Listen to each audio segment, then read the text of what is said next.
Thanks everyone for coming and joining me for the Positive Poetry series in the Hoboken Library. I'm thankful to Ethan Gavin for arranging this and for giving me the platform to share my voice about my new poetry full length. It's my debut full length poetry collection by FlowerSong Press. It's called My Body Lives Like a Thread, and the cover design has been done by a New Jersey based sculpture artist.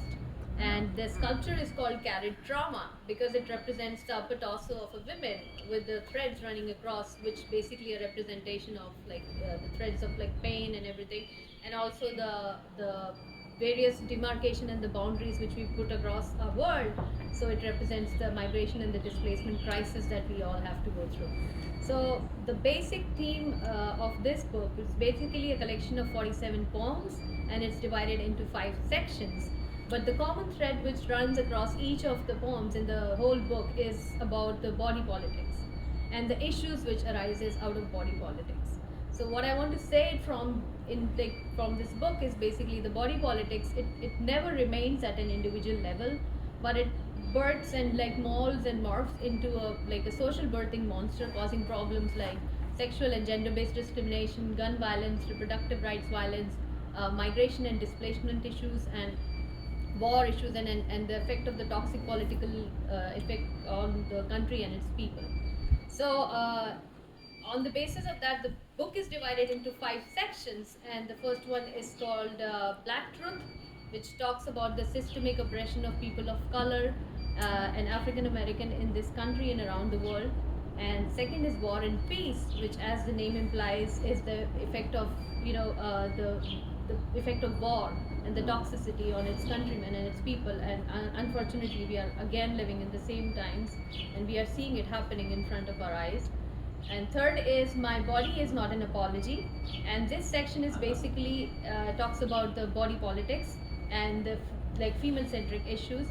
And fourth is a just immigration policy, which talks about the immigration and displacement issues and my experience as a first-generation immigrant in this country, and the xenophobia and the bigotry that every first-generation immigrant has to go through.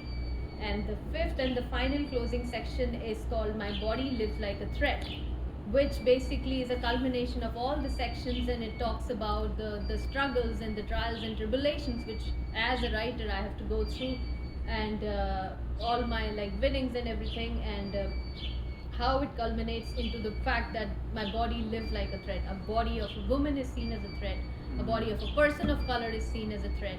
A body of a refugee is seen as a threat, and a body of a it's how it sits at the intersection of all these issues. So I'm very thankful to Ethan again to give me the space. I'll be reading few poems from here and few poems which are published, but it's not part of this book, just to commemorate the National Poetry Month and the spring. The first poem is called Peace, a Metaphor for Denial.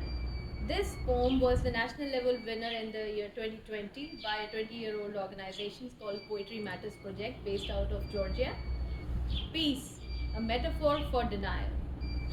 Peace, an act of ignorance, an act of denial, is not bliss, no more. When silence is gutted like a fish and the blood of your own fills the stream, how long can you be the puppet in your own peaceful country? This act of abandonment speaks a muted language for all the hearts trapped like sparrows on the other side of town. The wall creates a boundary between me and humanity. They are still considered illegal, with one foot in my land, another bloodied and stuck in the barbed wire that I put around God's own country. I was born with the privilege to call the piece of earth my own. No matter it is laced and seeped with someone else's blood, it belongs to me now. The young boy is shot. The pavement is stained by the color of his blood, dark and useless to the people of this peaceful country.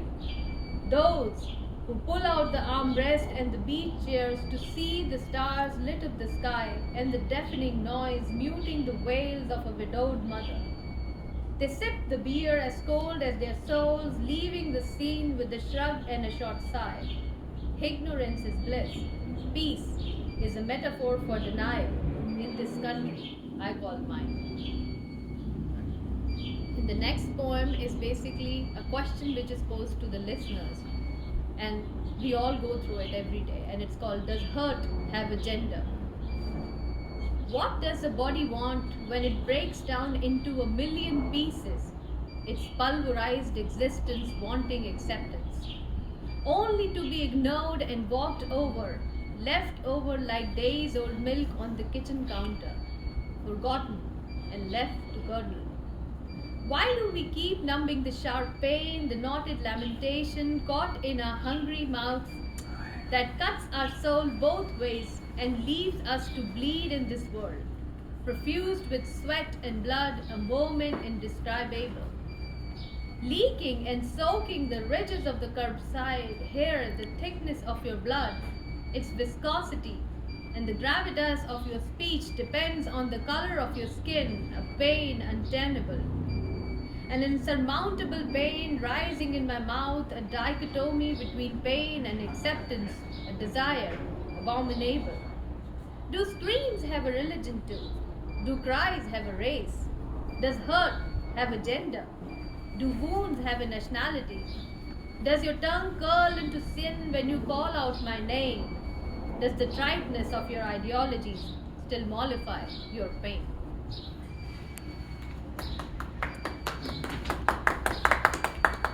The third is called Demarcation, and it's a reflection on the broken prison system of the United States of America, where on the basis of the color, the unequal number of people are incarcerated. Demarcation.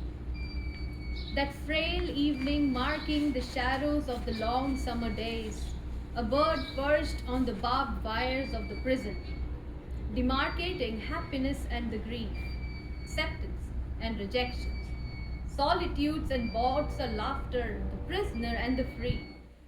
The arresting height of that boisterous wall whose bricks are sewed with the cracking wails and sobs of the broken souls neatly carved and plastered.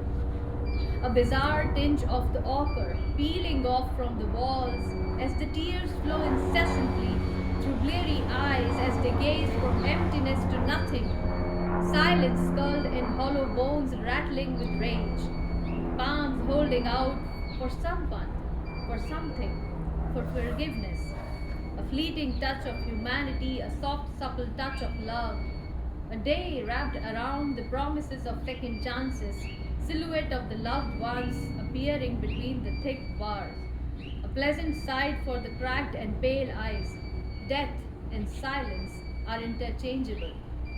Go ask the bird, as it sits at the barbed wire fence keeping the two realms separate. A socially justifiable demarcation between the cacophony and the melody, the symmetry and the dissonance, between the pristine and the ostracized.